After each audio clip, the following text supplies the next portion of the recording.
The village of Rose Hill lay beneath a pale September sun that seemed determined to prolong summer by sheer good manners. The roses climbing the old brick walls still held their blooms, though a few leaves had begun to bronze at the edges, and the air carried that faint chill which reminded sensible people to bring cardigans even when the morning appeared cheerful. In the garden behind the parish hall, trestle tables had been arranged with military precision beneath striped awnings. White cloths fluttered gently in the breeze. Plates of seed cake, bath buns, spun sandwiches, and little cucumber triangles stood in careful ranks beside polished silver teapots. A handwritten sign reading Rose Hill Autumn Benefit Tea leaned slightly crooked beside a basket of dahlias. The vicar's wife, Mrs. Elspeth Greeley, stood surveying the arrangements with a look of restrained martyrdom. "I said plainly," she announced to no one in particular, "that the jam tarts were to be placed near the raffle table. One loses all sense of order otherwise." Nobody replied.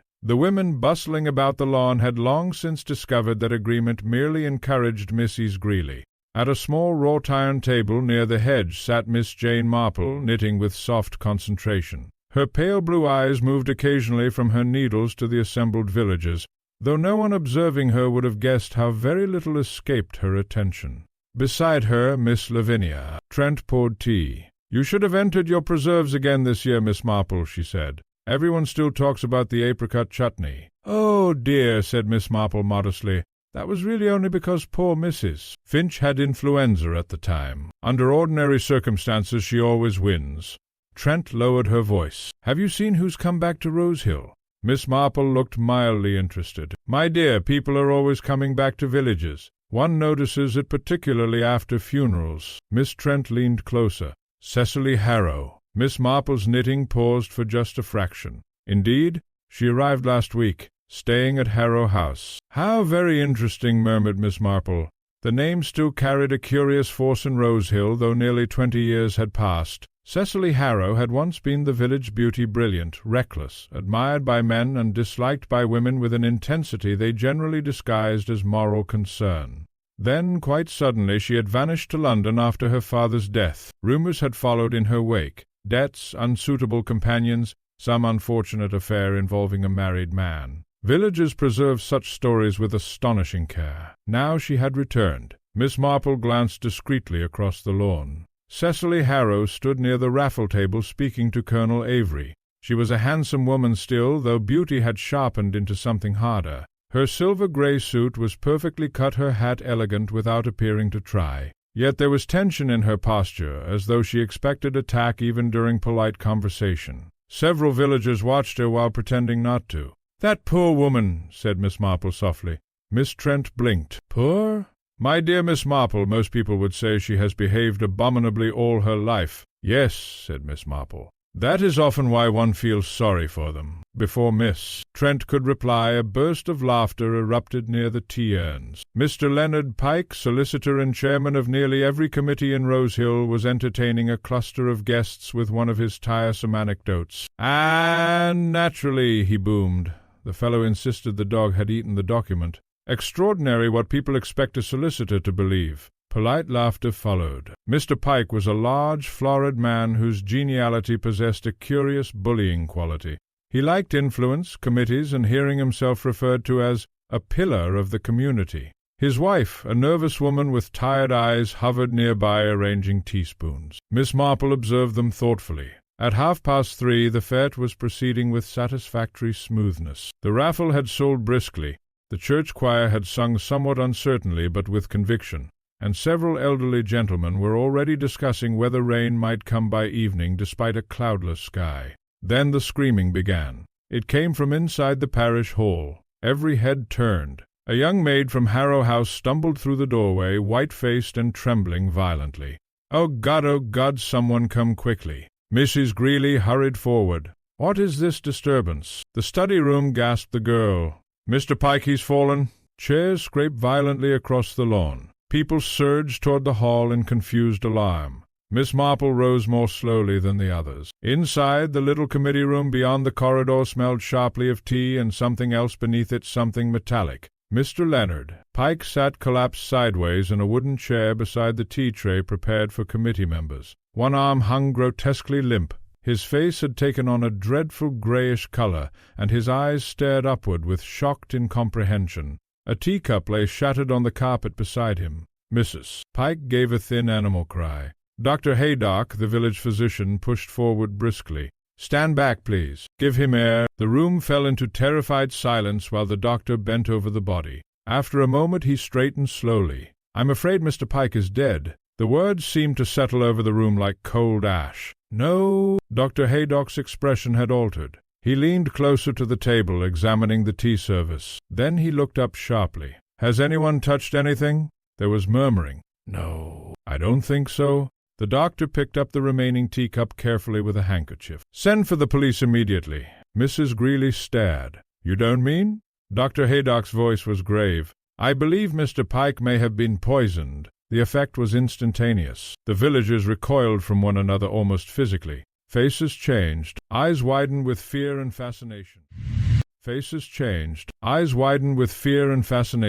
Poison. There was something peculiarly dreadful about poison in an English village. It suggested intimacy, deliberation, civilized malice concealed beneath ordinary domestic life. Miss Marple's gaze drifted quietly about the room. The tray held a silver teapot, a milk jug, sugar bowl, and 3 cups. One remained untouched. Another sat half empty beside a chair. The third, broken on the carpet, had apparently fallen from Mr. Pike's hand at death. And then there was the 4th cup. It stood near the edge of the tray, a pale green porcelain cup with painted violets, without a handle. Miss Marple's eyes rested on it for a long moment. "How odd!" she murmured almost to herself. Inspector Daniel Graves arrived from Medchester before 5 o'clock. He was a broad-shouldered man with competent features and an air of practical impatience. Villagers irritated him slightly. They concealed malice beneath excessive politeness. The body had already been removed upstairs. Inspector Graves questioned witnesses in the hall, while constables kept anxious villagers at bay. "You're certain no outsider entered the room?" he asked. Miss Greeley dabbed her eyes. "No one unusual. Only committee members." "And who prepared the tea?" A pause followed. The young maid, Edith Bell, raised a trembling hand. "I carried the tray from the kitchen, sir. And after that? I left it in the committee room." "Who entered afterward?" Names emerged uncertainly. Mr. Pike himself, Mrs. Pike, Avery briefly, possibly Miss Harrow. At that, murmurs spread instantly. Inspector Graves noticed. "Miss Harrow?" Cecily stood near the doorway, perfectly composed, though rather pale. "I went in for perhaps 30 seconds, she said coolly. "Mr. Pike wished to speak with me privately." "What about?" "That is no concern of yours. It may become one." Their eyes met. Finally she said, "A property matter." Inspector Graves wrote something in his notebook. Miss Marple sat quietly in the corner of the hall, knitting again. Dr. Haydock approached her. "You look thoughtful." "My dear doctor," said Miss Marple gently, "villages are very curious places. People imagine they are peaceful because everything happens quietly. You think this was planned?" "Oh, yes." The doctor lowered his voice. "You notice something?" Miss Marple glanced toward the committee room. "That teacup without the handle." Dr. Haydock blinked. "The green one?" "Yes. It struck me because old Mrs. Simcox used to own a set exactly like it. One cup lost its handle after a terrible quarrel with the charwoman in 1931. She kept using it nevertheless because she disliked waste." The doctor looked puzzled. "I fail to see." "Human beings," said Miss Marple softly, "become attached to peculiar habits. One notices such things. Outside, dusk had begun settling over Rosehill. The fair tables stood abandoned beneath the fading light, half-eaten cakes still resting on plates beside overturned chairs. The ordinary world had been interrupted, and somewhere among the frightened villagers moving home through quiet lanes, someone already knew precisely how Leonard Pike had died. By the following morning, Rosehill had divided itself neatly into 3 categories.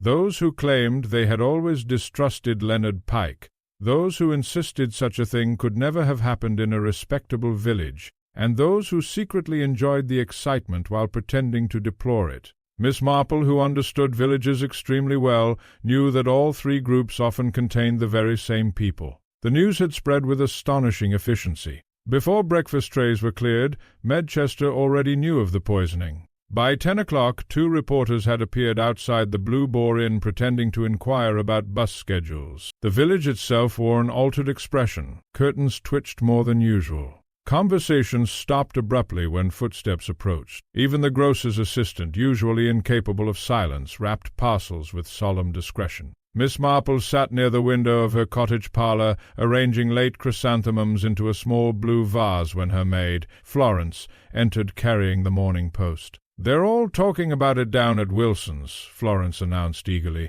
"Mrs. Price says it must have been that Harrow woman." Miss Marple selected another flower thoughtfully. "Mrs. Price generally says whatever is most dramatic." "Well, people don't forget things, miss." "No," said Miss Marple quietly. "They very rarely do." Among the letters lay a note from Dolly Bantry of St. Mary Mead, written in sprawling, affectionate handwriting. "My dear Jane, I hear you have acquired a murder at last. One almost envies you, though perhaps one shouldn't. Arthur says poison is always unpleasant. Do tell me everything immediately." Miss Marple smiled faintly and laid the letter aside. A murder, she reflected, was rather like dropping ink into clean water. The stain spread outward through every relationship, every old grievance and hidden anxiety, until the entire village darkened with suspicion. At 11:30, Inspector Graves called at the cottage. Florence admitted him with visible excitement. "The inspector to see you, miss." Miss Marple rose politely. "How nice of you to come." Inspector Graves removed his hat. "I'm told you were present yesterday." "Yes, indeed. Such a dreadful thing." He accepted the offered chair with slight hesitation. Men like Inspector Graves often underestimated elderly women until experience taught them caution. "You noticed anything unusual?" Miss Marple considered. "Many things are unusual when examined properly." The inspector suppressed impatience. "Specifically?" "Well," said Miss Marple, "people were rather interested in Miss Harrow." "Why?" "Oh dear, surely you know village history already." "I prefer facts." Miss Marple nodded approvingly. "Very sensible, though facts without human nature can be quite misleading." Inspector Graves took out his notebook. "What do you know about Leonard Pike?" "A hard-working man," said Miss Marple mildly. "Very ambitious, fond of influence. That's not exactly criminal. But ambitious men often collect resentments without noticing." The inspector leaned forward. "Did Pike have enemies?" "My dear Inspector, every solicitor has enemies, particularly in villages." She folded her hands. "There was the boundary dispute with Colonel Avery 2 years ago. Mrs. Finch believed he manipulated her sister's will. Young Gerald Foster lost nearly all his inheritance after some unfortunate investment Mr. Pike recommended. And of course there was Miss Harrow." At the last name, Inspector Graves looked up sharply. "About that." Miss Marple's expression remained innocent. "She and Pike disliked one another very much." "Why?" "That," said Miss Marple, "is exactly what people are wondering." Before the inspector could continue, the garden gate clicked outside. A moment later, Dr. Haydock entered briskly carrying his medical bag. "Ah!" "Doctor." Haydock nodded to Miss Marple. "I've just come from the laboratory report." Inspector Graves straightened instantly. "Well?" Silence settled over the room. "Quite a substantial amount," the doctor continued. "It was definitely in the tea." Inspector Graves frowned. "1 cup specifically?" "That's the interesting part. The poison appears concentrated in the broken cup the one Pike drank from." "Meaning the entire pot wasn't poisoned?" "Apparently not." Miss Marple's knitting needles paused gently. "How very deliberate," she murmured. Inspector Graves closed his notebook with satisfaction. "That simplifies matters considerably." "Does it?" asked Miss Marple. He looked at her. The poison was targeted. Someone prepared Pike's cup individually. According to witness statements, Miss Harrow was alone in the room with him shortly before death. Dr. Haydock shifted uneasily. "That's still circumstantial." "It's sufficient to begin with." After the inspector departed, the doctor lingered by the fireplace. "You don't agree with him?" Miss Marple resumed knitting. "Inspector Graves is quite intelligent." Miss Marple resumed knitting. "Inspector Graves is quite intelligent, but policemen sometimes prefer solutions that arrive quickly and look tidy." "You think Cecily Harrow innocent?" "I think," said Miss Marple carefully, "that people who commit murder by poison usually possess either extreme coldness or extreme fear. Miss Harrow has neither temperament." The doctor looked surprised. "She's certainly capable of unpleasantness." "Oh, yes." "But unpleasant women are not necessarily murderers. In fact, genuinely dangerous people are often much easier company." Dr. Haydock laughed despite himself. "That's an alarming observation. My dear doctor, villagers teach one such things." That afternoon Rosehill's gossip reached full maturity. At the Blue Boar Inn, Mrs. Ellison declared loudly that Cecily Harrow had once tried to run away with a pianist. By the butcher's shop, someone confidently asserted Leonard Pike had been blackmailing half the county. At the post office, Miss Trent whispered that poison was the sort of thing passionate women resorted to. Meanwhile, at Harrow House, Cecily Harrow sat alone in the morning room, staring at untouched coffee. The old house seemed too large for one person. Dusty portraits watched from dark-paneled walls. The curtains smelled faintly of lavender and neglect. Her maid announced a visitor. "Miss Marple, madame." Cecily looked genuinely startled. "Show her in." Miss Marple entered with gentle composure. "How kind of you to receive me. You've come to investigate me too?" "My dear," said Miss Marple, settling carefully into a chair, "old women investigate everybody. It is our chief amusement." Against her will, Cecily smiled faintly. "You're honest, at least." There was a brief silence. Then Miss Marple said quietly, "You were afraid yesterday." Cecily's expression hardened instantly. "Anyone would be." "No," said Miss Marple, "not in that way." The younger woman turned toward the window. Outside, late sunlight touched the neglected gardens where roses tangled wildly across cracked stone paths. "He hated me," Cecily said abruptly. "Mr. Pike? Why?" For several moments Cecily did not answer. Finally she said, "Because my father trusted him." Miss Marple waited patiently. "When father died," Cecily continued, "Pike handled everything. Estates, investments, legal affairs. I was foolish then. I signed papers without reading them. And later, I discovered Harrow House should never have been nearly bankrupt." Miss Marple's eyes sharpened slightly. "You believe money was stolen?" "I know it was. Can you prove it?" A bitter smile touched Cecily's mouth. "Apparently not." Miss Marple studied her quietly. "Did you confront him yesterday?" "What happened?" He laughed. For the first time, genuine emotion broke through Cecily's composure. "He said no one in Rosehill would ever believe me. He said people always prefer respectable men to difficult women." Miss Marple sighed softly. "That is often true." Cecily turned suddenly. "You think I killed him?" No. The answer came so simply that Cecily stared. "Why not?" Miss Marple folded her hands. "Because if you had poisoned Leonard Pike, my dear, you would not have chosen a crowded fete. You possess far too much pride." For several seconds neither spoke. Then Cecily laughed unexpectedly, a short, almost broken sound. "You are extraordinary." "Oh, no," said Miss Marple, merely observant. As she prepared to leave, her gaze drifted briefly toward a cabinet near the fireplace. Inside stood a porcelain tea-service painted with violets. One cup had no handle. Miss Marple paused. "How charming," she said lightly. "Such pretty china." Cecily glanced over. "It belonged to my mother." "Yes," said Miss Marple softly. "I thought perhaps it had." Outside Harrow House the autumn air carried the faint scent of wood smoke. Miss Marple walked slowly back toward the village. Something troubled her deeply now, not the poisoning itself, but the curious matter of the broken teacup and its twin sitting quietly in Cecily Harrow's cabinet. Two identical cups, one at Harrow House, one at the parish hall, and somewhere between them lay the truth. Rain arrived during the night and settled over Rosehill with determined persistence. By morning the village lanes glistened darkly beneath dripping hedgerows, and the church bells sounded muffled in the damp air. Miss Marple approved of rain for certain purposes. It kept people indoors long enough to gossip properly. She spent the morning at the Blue Boar Taroom, where Mrs. Cartwright served weak coffee, excellent scones, and information in reckless abundance. Today the room hummed with speculation. "They say Inspector Graves has practically finished the case," announced Mrs. Ellison from behind a plate of currant buns. "Men always arrest the wrong person first," declared old Mr. Pritchard gloomily. "Nonsense," said Mrs. Finch. "That Harrow woman admitted quarrelling with him." "A quarrel is not murder." "It often leads to it," Mrs. Ellison observed darkly.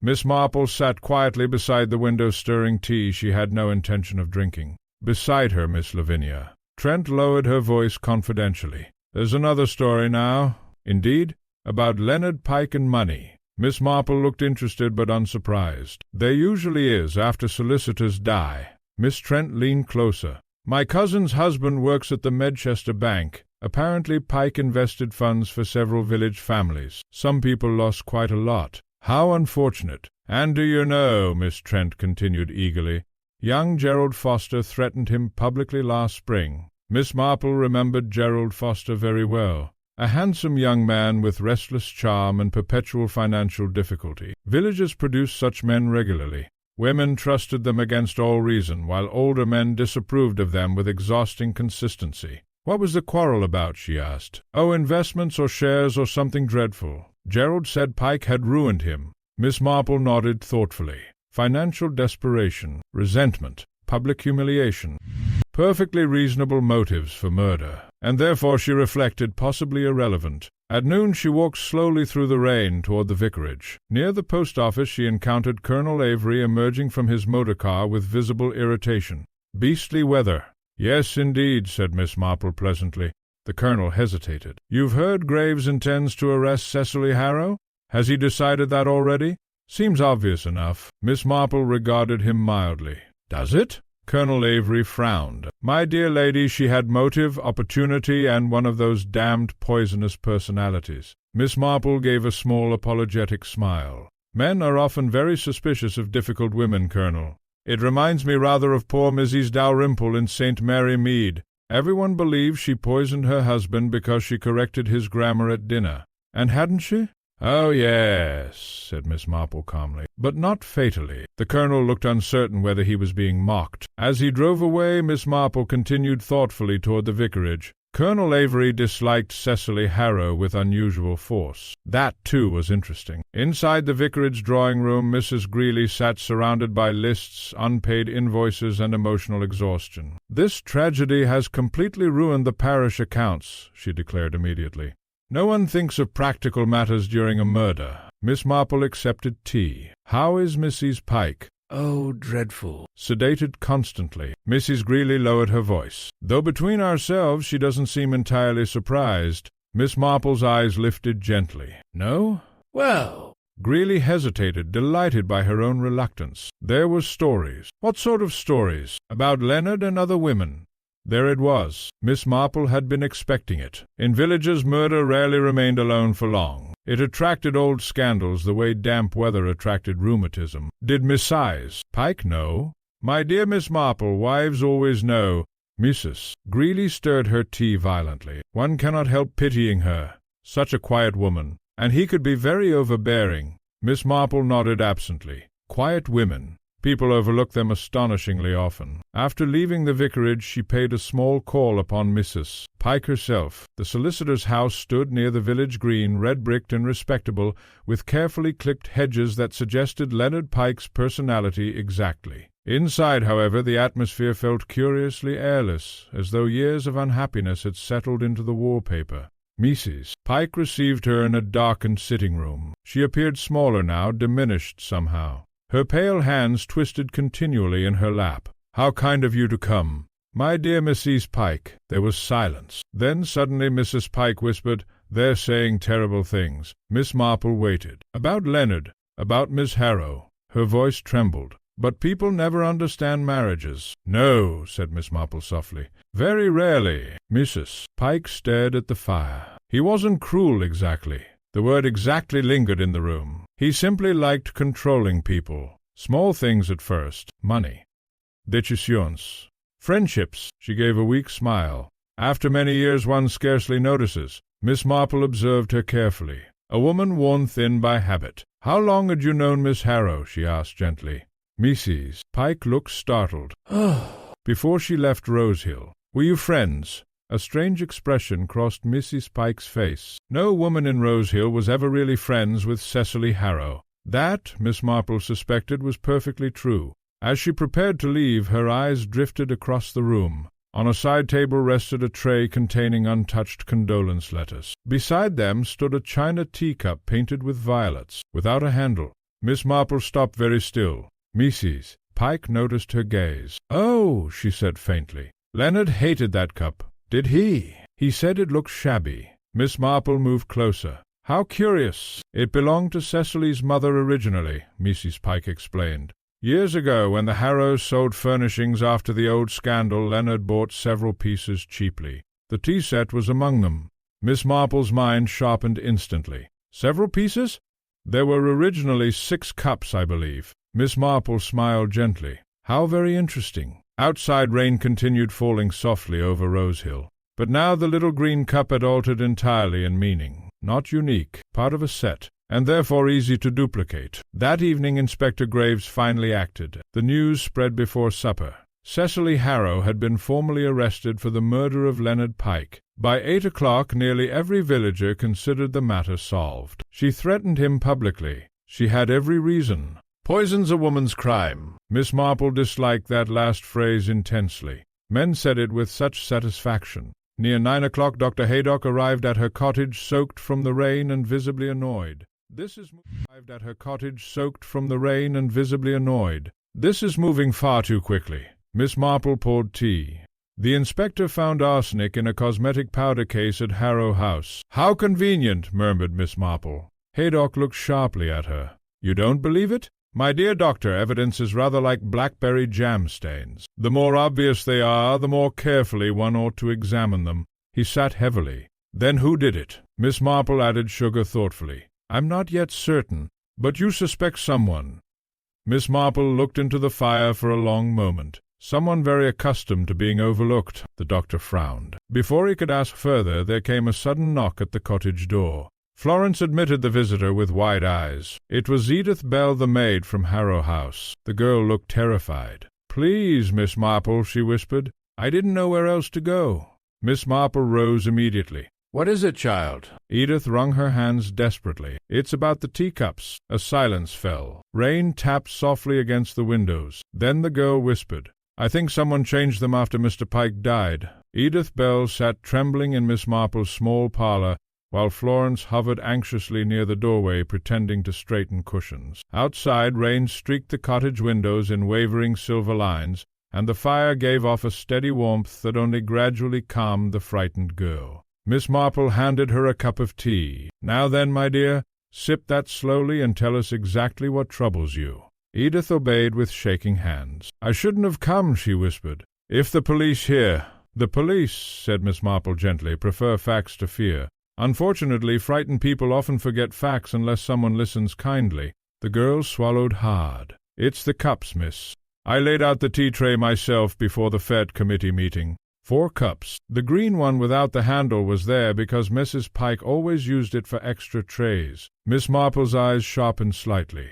"Always?" "Yes, miss. She said there was no sense wasting good china over a broken handle." Very sensible village reasoning, thought Miss Marple. And afterward? Edith twisted her fingers together. "When everyone rushed in after Mr. Pike collapsed, I was frightened and stayed near the door. But while Dr. Haydock was bending over him, I saw someone touch the tray." The girl hesitated miserably. "I'm not certain." It happened quickly. Someone moved beside the table and the cups rattled. Miss Marple leaned forward slightly. "Did you see a hand? A man's hand, a woman's?" "I think—" Edith shut her eyes tightly. "A woman's, miss. Small. Wearing gloves." Dr. Haydock frowned. "Why didn't you tell Inspector Graves?" The girl looked near tears. "Because afterward everyone kept saying Miss Harrow must have done it. And then they arrested her, and I thought perhaps I'd imagined it." Miss Marple patted her hand gently. "You observed something important." The doctor looked troubled. "If the cups were moved after death, the evidence chain becomes uncertain." "Yes," said Miss Marple softly. "Very uncertain indeed."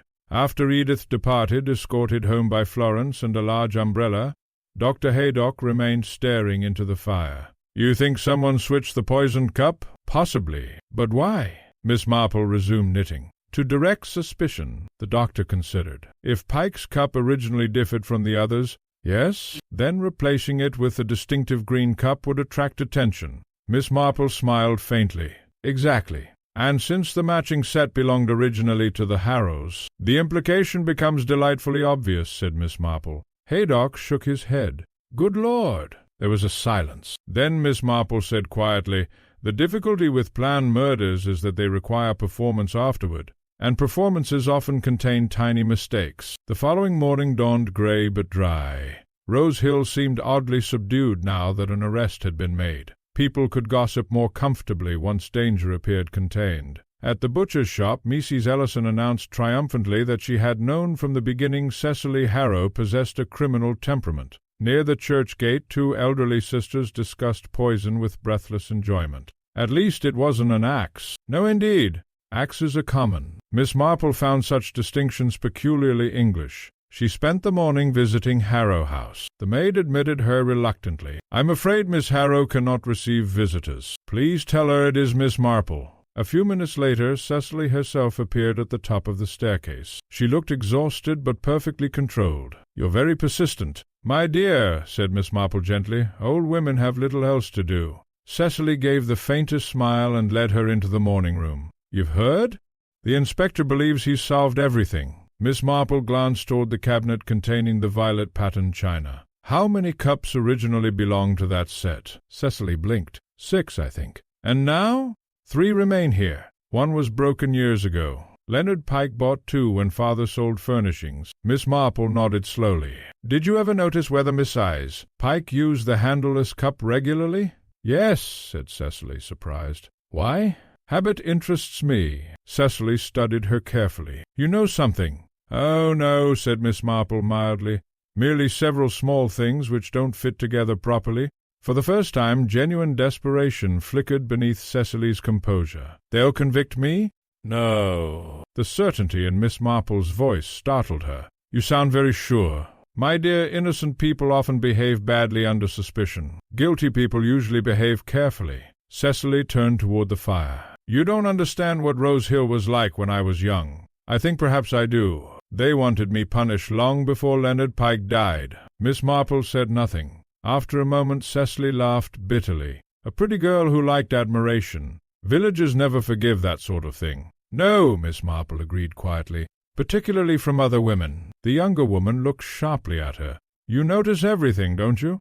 Miss Marple smiled. "Only human nature. And human nature repeats itself with extraordinary consistency." As she departed Harrow House, one thought lingered strongly in her mind. The murderer had understood village prejudice very well indeed, too well, perhaps. That afternoon Inspector Graves visited Rose Hill Post Office to make inquiries regarding the arsenic found in Cecily's powder compact. The chemist from Medchester had confirmed it matched ordinary commercial arsenic, nothing distinctive. "But surely," Graves argued impatiently, "someone must have purchased it locally." The postmistress shook her head. "Rat poison, perhaps, but not recently." The inspector left increasingly dissatisfied.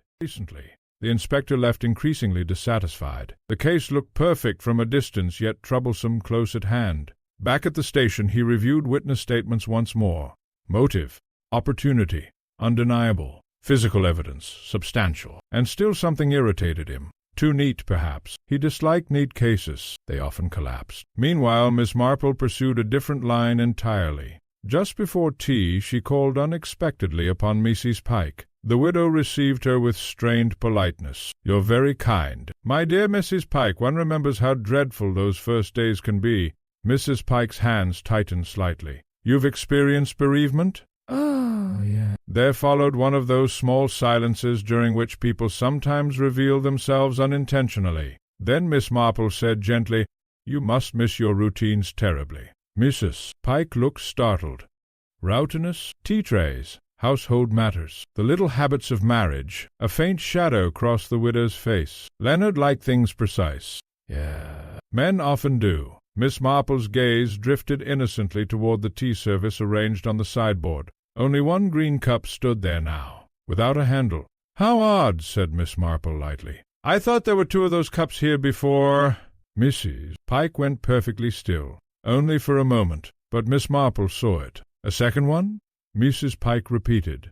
"Yes, perhaps I'm mistaken." "You must be." Miss Marple smiled apologetically. "At my age one confuses things dreadfully." Yet as she walked home through the cooling dusk, she was quite certain she had not confused anything at all, because when she first visited after Leonard Pike's death, she had seen 2 green cups in the Pike household, one on the tray of condolence letters, and another drying beside the kitchen sink. At the time it had seemed meaningless. Now it seemed extraordinarily important. Someone had removed one of the cups, and only someone inside the Pike household could have done so quietly after the murder. That evening, while the village settled behind drawn curtains and cautious whispers, Miss Marple sat alone beside her lamp, turning over the problem carefully in her mind. Then suddenly she remembered something else, not about the cups, about Mrs. Pike herself. Years ago, during a church jumble sale, Mrs. Pike had once corrected a bill Leonard Pike had paid incorrectly down to the exact penny. Leonard had laughed before everyone and said, "My wife notices every little thing. Quite wasted as a solicitor's clerk." Everyone had laughed, but Mrs. Pike had flushed scarlet. Miss Marple laid down her knitting slowly. Overlooked people, she reflected, often noticed far more than anyone imagined. And sometimes after many years they stopped enduring humiliation quietly. The news reached Rose Hill shortly after 7 the next morning, carried first by the baker's boy, then by the milk cart, and finally confirmed by the church verger, who possessed a solemn relish for catastrophe. Edith Bell was dead. By breakfast time the entire village knew she had been found at the foot of the old quarry path beyond Harrow Lane. Some said she had slipped in the rain. Others insisted she had run away in fright and fallen accidentally. Very few believed either explanation. Miss Marple received the news from Dr. Haydock himself, who arrived pale and visibly disturbed. "She's gone," he said quietly as Florence admitted him. Miss Marple set down her teacup very carefully. How? "A fractured skull. The police say she fell. But you do not think so." Haydock removed his spectacles wearily. "No." He sat heavily near the fire. "She had bruising on one wrist, fresh bruising." Miss Marple's face grew grave. "The poor child. She was terrified yesterday." The doctor looked at her sharply. "You think she was killed because of what she saw?" Miss Marple did not answer immediately. Outside, the morning lay cold and colorless beneath low clouds. Somewhere in the distance a rook called harshly. Finally she said softly, "People who commit one murder often discover a second becomes easier." A silence followed. Then Dr. Haydock added reluctantly, "Inspector Graves is more convinced than ever about Cecily Harrow." Miss Marple's eyes lifted. "How absurd! The quarry path lies near Harrowland." "My dear doctor, in villages nearly everything lies near somebody's land." Haydock gave a tired smile. "You should tell Graves that." "Oh no," said Miss Marple. "One must allow policemen the dignity of arriving at truths themselves." By 10 o'clock the quarry path had become the center of village fascination. Small groups gathered beyond police barriers pretending concern, while observing everything avidly. Mrs. Ellison arrived carrying sandwiches for the constables and remained nearly an hour. Inspector Graves stood near the path entrance studying the muddy ground with mounting frustration. The rain had ruined most footprints. A constable approached. "No sign of struggle, sir." "There was a struggle," Graves snapped. The doctor confirmed bruising. "Yes, sir. And the girl was afraid before she died." The constable hesitated. "You still think Miss Harrow?" Graves looked toward Harrow House visible beyond the distant trees. "I think someone silenced a witness." But inwardly doubt had begun spreading through his neat theory like cracks through ice. If Cecily Harrow truly feared Edith Bell talking about the teacups, why not prevent it earlier? Why wait until after the arrest, when suspicion already rested firmly upon her? It felt clumsy. Not at all like the calculated poisoning at the fete. Near noon Miss Marple walked slowly toward the churchyard, ostensibly to place flowers on an old friend's grave. In reality she wished to observe the village while shock remained fresh. People revealed themselves most clearly under strain. Near the lich gate she encountered Gerald Foster lighting a cigarette with visibly trembling hands. The young man looked exhausted. Dark shadows marked his face. "Terrible business," he muttered. "Yes, indeed." Gerald avoided her eyes. "Poor girl." Miss Marple regarded him thoughtfully. "You knew Edith Bell?" "Slightly." "Did you speak with her recently?" His match burned nearly to his fingers before he dropped it. "Why should I?" "Oh, no reason." He gave a strained laugh. "Everyone's acting as though the whole village consists of murderers." "My dear boy," said Miss Marple gently, "villages always contain every variety of human nature. One simply notices it more during scandals." Gerald crushed his cigarette violently. "I suppose now they'll hang Cecily Harrow." An odd note entered his voice at the name. Protectiveness, perhaps, or fear. "Would that distress you?"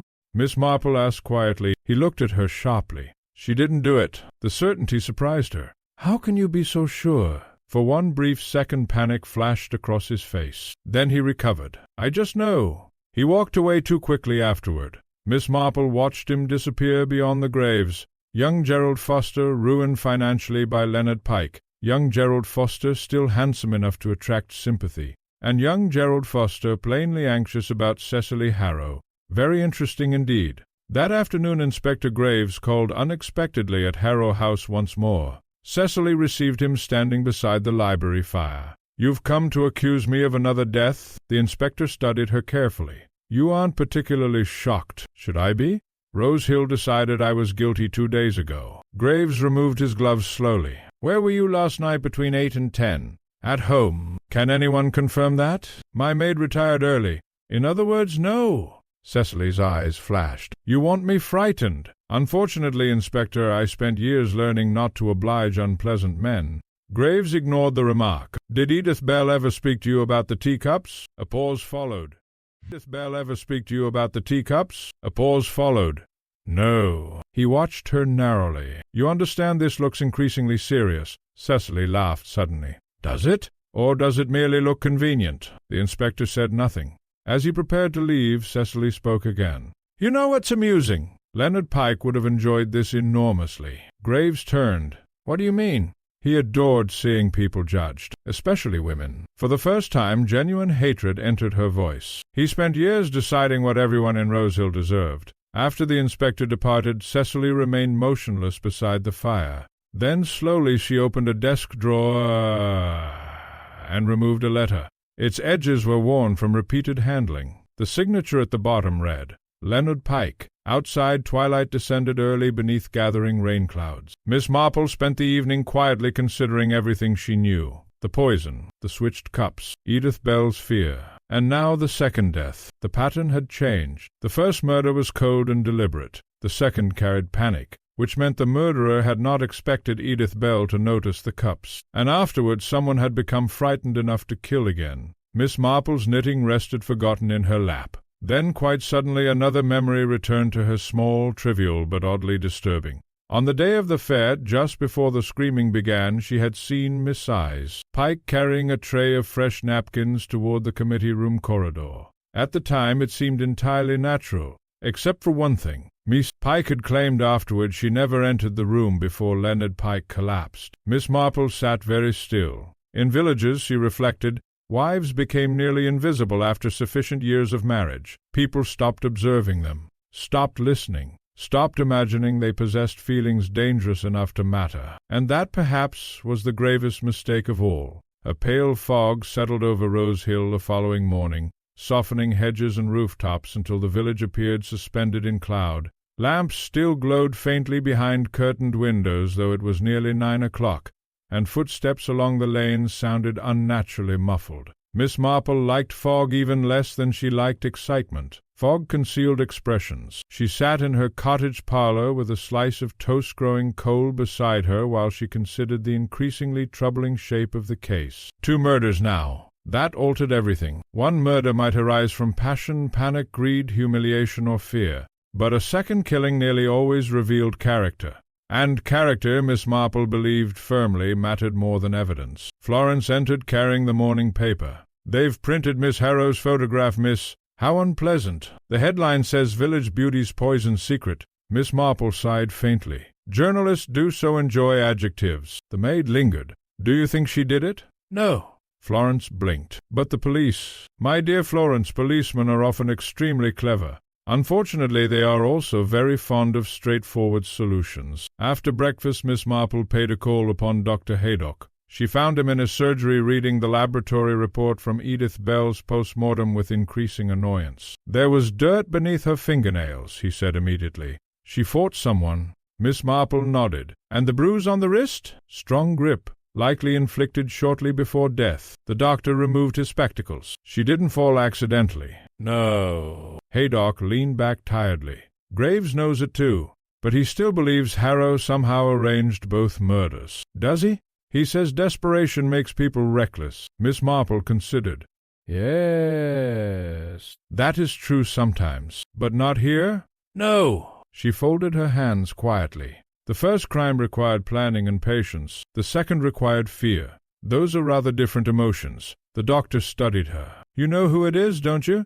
"Oh, no," said Miss Marple. "Not quite." But in truth she was very close. Later that afternoon an unexpected visitor arrived at her cottage. It was Gerald Foster. He looked exhausted and badly shaved, his usually easy charm replaced by visible strain. "I hope I'm not disturbing you." Not at all. He remained standing awkwardly near the fireplace. I wanted to ask something. Yes? Do you really think Cecily Harrow is innocent? Miss Marple regarded him thoughtfully. You are very concerned for Miss Harrow. Color rose faintly in his face. She's had everyone against her from the beginning. That was not precisely my observation. He frowned. What do you mean? My dear boy, half the village was fascinated by her long before they condemned her. Villages often dislike women they secretly admire. Gerald gave a restless movement. She doesn't belong here anymore. Perhaps not. There was silence. Then he said abruptly, Leonard Pike destroyed my life. Miss Marple waited. He advised my father about investments years ago. Safe ventures, he called them. Father lost nearly everything before he died. And you blame Mr. Pike? Gerald laughed bitterly. Everyone blamed me instead. That's the amusing part. His voice hardened. Pike always escaped consequences. Always. Miss Marple observed him quietly. Humiliation, financial desperation, perfect motives, yet something still felt wrong. Did you quarrel with him at the fete? She asked gently. Gerald hesitated.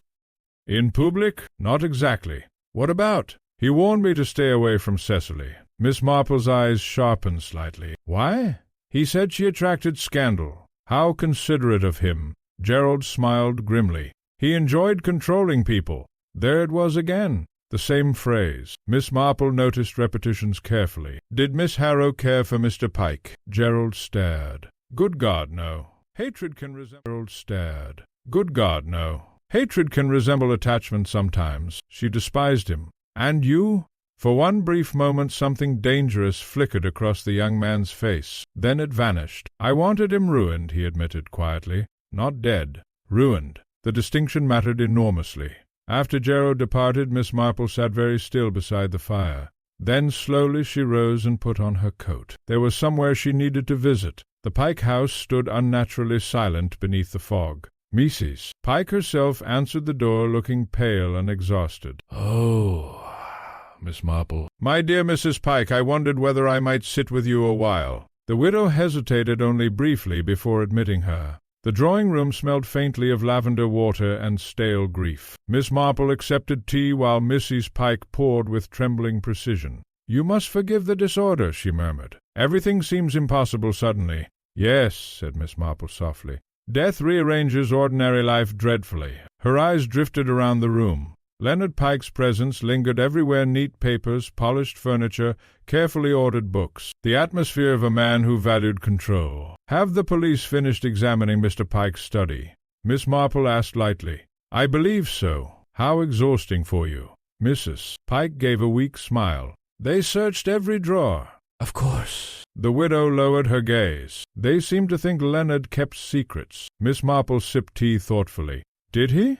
A silence followed. Then, very quietly, Mrs. Pike's hands tightened around her cup. He liked knowing things about people, financial troubles, affairs, mistakes. Her voice grew strained. It made him feel powerful. Miss Marple said gently, That must have been difficult. For the first time, emotion cracked through the widow's composure. You cannot imagine. The words escaped almost violently. Then Mrs. Pike seemed startled by herself. I'm sorry. My dear, no one understands what it's like living beside someone who watches constantly, corrects constantly. She laughed shakily. Even tea trays had rules. Miss Marple's eyes rested on her kindly. And if the rules were broken, he would notice.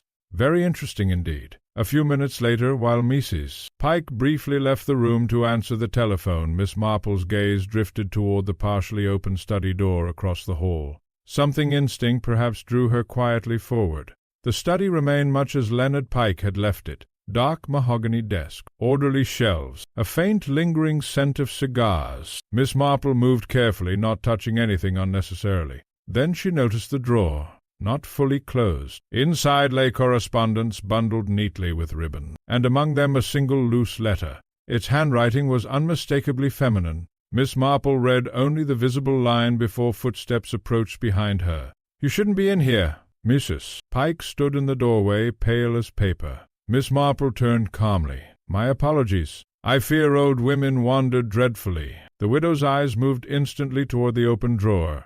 Then something extraordinary happened. For one brief second the timid Mrs. Pike vanished entirely. What remained was naked fear. Not grief, not shock.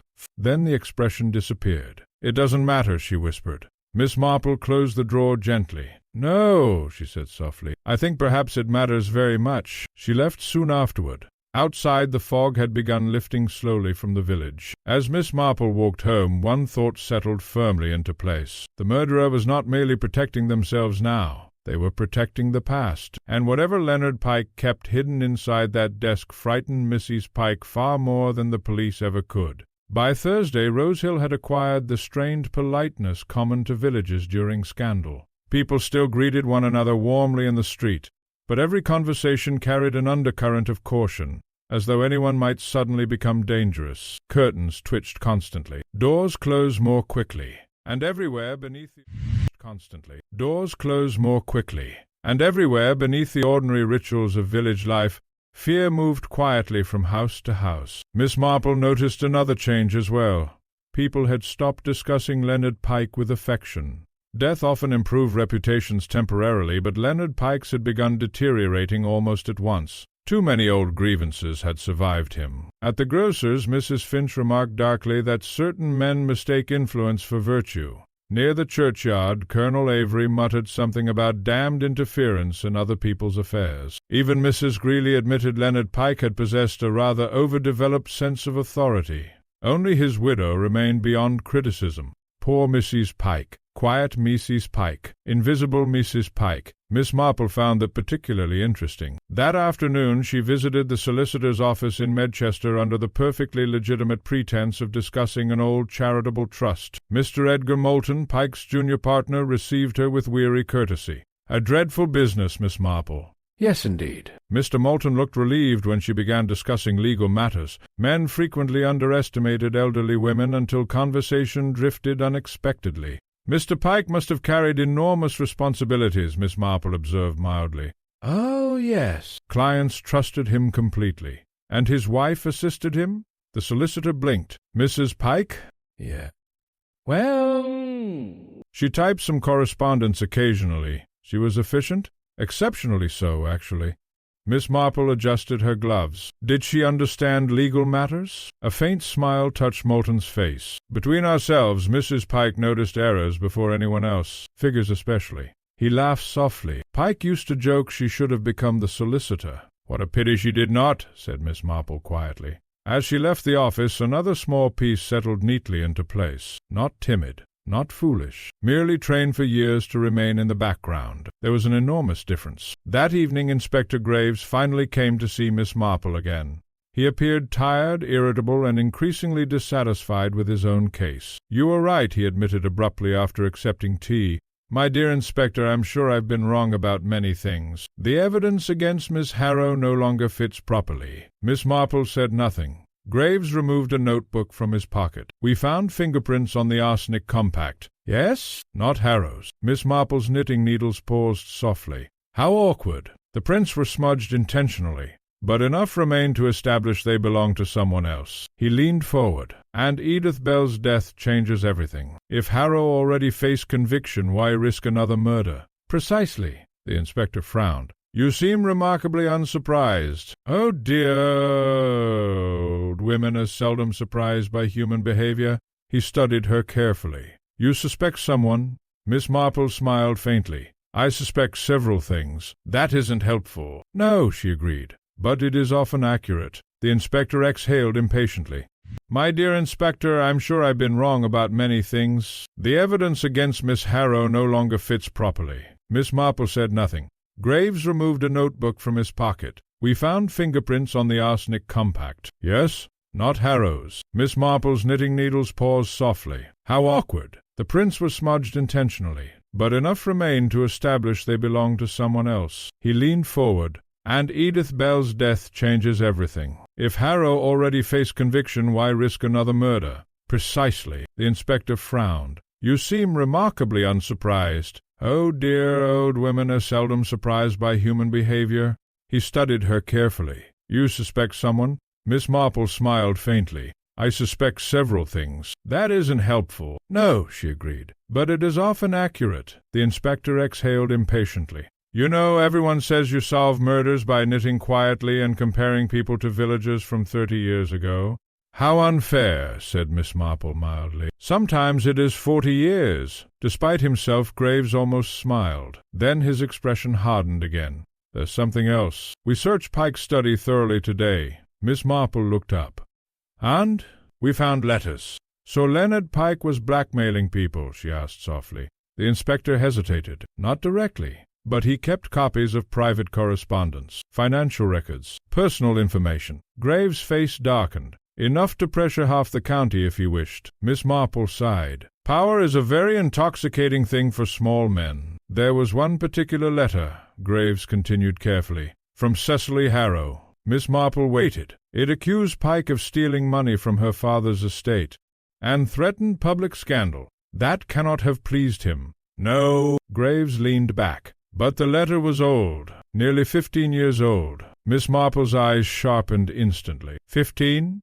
How curious. The inspector frowned. "You find that significant?" "My dear Inspector, people rarely preserve old threats unless they continue serving some purpose." There was silence. Then Graves said slowly, "You think Pike kept damaging information on purpose, and someone feared exposure after his death." Miss Marple resumed knitting calmly. "Now you are thinking properly." The inspector rose eventually to leave. At the door he paused. "One more thing." "Mrs. Pike claims she never entered her husband's study without permission." Miss Marple's expression remained perfectly mild. "Did she indeed?" "You don't believe her." "No married woman spends 30 years in a house without entering a study." Graves looked at her sharply. "You really think she matters to this?" Miss Marple met his gaze quietly. "My dear Inspector, the person everyone overlooks is nearly always the person worth watching." After he departed, evening settled softly over Rosehill. Miss Marple sat beside the fire reflecting on Mrs. Pike. Timid women, quiet women, women whose personalities gradually disappeared beneath years of correction and dismissal. Such women often frighten nobody at all. And yet Miss Marple remembered another woman long ago in St. Mary Mead, gentle Mrs. Carruthers, who endured 22 years of humiliation before finally setting fire to her husband's prized chrysanthemums during the village flower show. The destruction had been astonishingly thorough. People always underestimated the emotional force of long endurance. The following morning brought another development. Florence entered Miss Marple's breakfast room visibly excited. "There's been another row at Harrow House." "Oh?" Colonel Avery was there shouting. Miss Marple looked interested. "Really?" "They say Mr. Gerald Foster nearly struck him." How very dramatic, thought Miss Marple. An hour later she encountered Colonel Avery himself near the post office. He looked furious. "That damned young fool!" "Gerald Foster?" The colonel stared. "How did you know?" "My dear Colonel, Rosehill spreads information with marvelous efficiency." He muttered something inaudible. "Argument about Miss Harrow?" Miss Marple asked gently. The colonel's face hardened. "Foster insists she's innocent." "And you disagree?" "Of course I disagree." His tone carried unusual force. Miss Marple observed him thoughtfully. "You seem deeply invested in Miss Harrow's guilt." Color rose faintly in the colonel's face. "Nonsense? No?"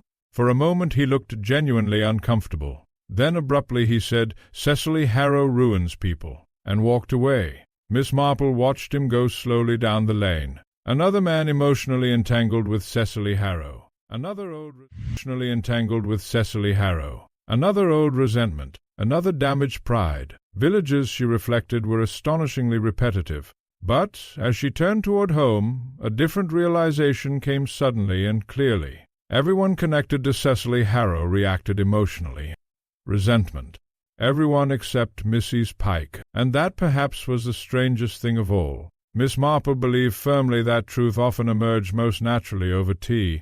People guarded themselves during formal questioning. They became careful under suspicion. But give them a teapot, thin bread and butter, and the reassuring rituals of English domestic life, and remarkable things escaped unnoticed into conversation. Accordingly, she invited Mrs. Pike to tea. The invitation was accepted with visible surprise. At precisely 4 o'clock on Friday afternoon, Mrs. Pike arrived at the cottage wearing a plain grey coat and the exhausted expression of someone moving through events rather than living them. "My dear Mrs. Pike," said Miss Marple warmly. "How nice!" The little parlour glowed with firelight and late autumn roses arranged in bows. Florence had laid out seed cakes, scones, and raspberry jam with particular care. For several minutes they discussed entirely ordinary matters. The weather. church repairs, the unreliability of rationing during the war years. Miss Marple observed quietly as Mrs. Pike gradually relaxed beneath the soothing familiarity of harmless conversation. Only afterward did she say gently, "You were very devoted to your husband." Mrs. Pike's hand tightened slightly around her cup. 30 years is a long marriage.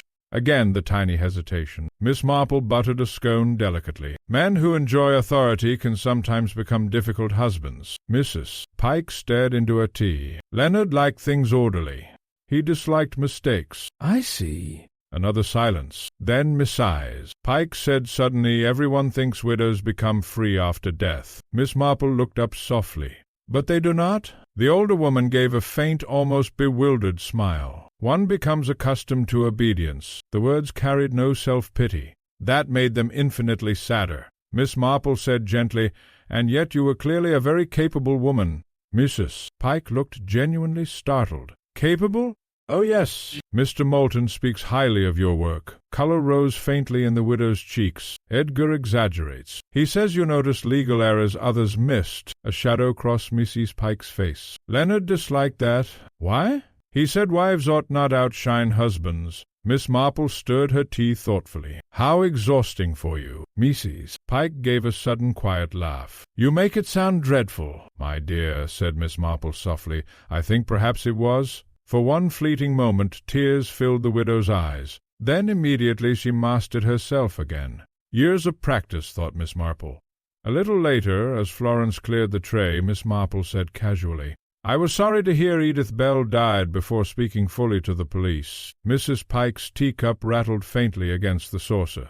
"She was only a servant girl. She may have imagined things." "Possibly." Miss Marple looked at her kindly. "Though frightened girls usually fear something real." Mrs. Pike said nothing. The fire crackled softly between them. Then Miss Marple added in the gentlest voice imaginable, "She saw someone touch the teacups after Leonard collapsed." Mrs. Pike went completely still. Not dramatically, not guiltily, but with the absolute stillness of a person who suddenly understands danger has arrived. Miss Marple watched her quietly. After several seconds, Mrs. Pike whispered, "Did she say who?" "No." The widow lowered her gaze at once.